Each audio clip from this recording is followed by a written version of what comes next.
আমাদের ঘরে চান্দা মাছ হবে আলু দিয়ে আর মরিচ।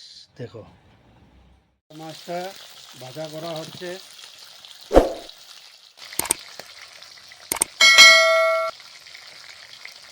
মাছের সম্বারটা দেওয়া হলো, এখন আলু ঢালা হচ্ছে আর এই বেগুনটা ঢালা হলো।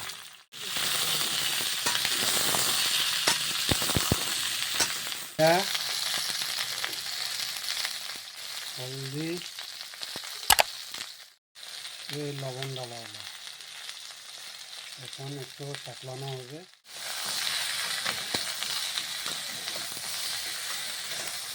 চাকলানো হচ্ছে, জল দেওয়া হবে। বেগুনটা টানা হয়ে গেল, দেখো বেগুন আলু টানা হয়ে গেল।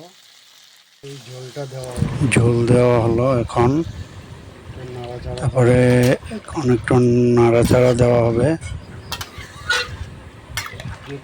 দেখো একটু বলকা উঠেছে। এখন মাছটা দেওয়া হলো, হচ্ছে। একটু সাবস্ক্রাইব করে দিও। ভিডিওটা কেমন হয়েছে একবার বলে দিও। ধন্যবাদ।